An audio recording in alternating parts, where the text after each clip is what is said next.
போகும்போது சொன்னாங்க, முஆத் திரும்பி வரும்போது நான் இருக்க மாட்டேன், என்ன பார்க்க மாட்டீங்க, என்ன கபரு இருக்கும், நான் பூமிக்கு மேல இருக்க மாட்டேன்.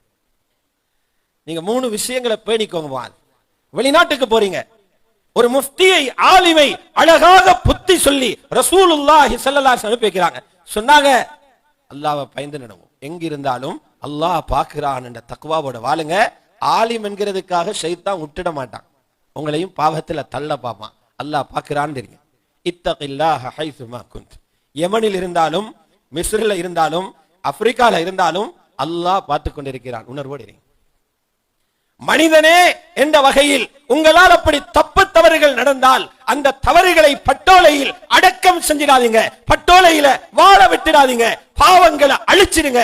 அதுக்கு வழி உடனே நன்மையுண்ட செய்யுங்க, நன்மை தீமையை அழிச்சிடுங்க. அத்பிஇ ஸய்யிஅத்தல் ஹஸனத தம்ஹுஹா. இப்ப ரப்போட உங்களோட உறவு நல்லா இருக்கும். பாவம் செய்யாதீங்க, நடந்துச்சா நன்மையை செய்து பாவத்தை அழிச்சிருங்க, ரப்போட உறவு நல்லா இருக்கும்.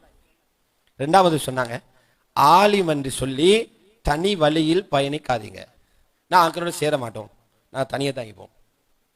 அப்படி போனீங்கன்னா உங்களோட இல்மால துனியாவுக்கு பிரயோசனம் இல்லாம போகும்.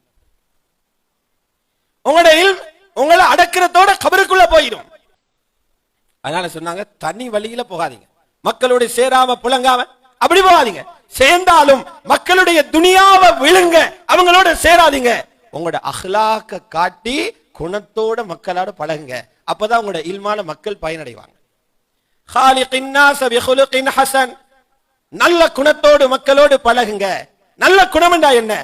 நீங்க மக்களுக்கு கஷ்டம் கொடுக்காதீங்க, மக்கள் தரக்கூடிய கஷ்டத்தை தாங்கிக்கோங்க. அழகான புத்திமதியை நபி அலைஹிஸ்ஸலாத்து வஸ்ஸலாம் சொன்னார்.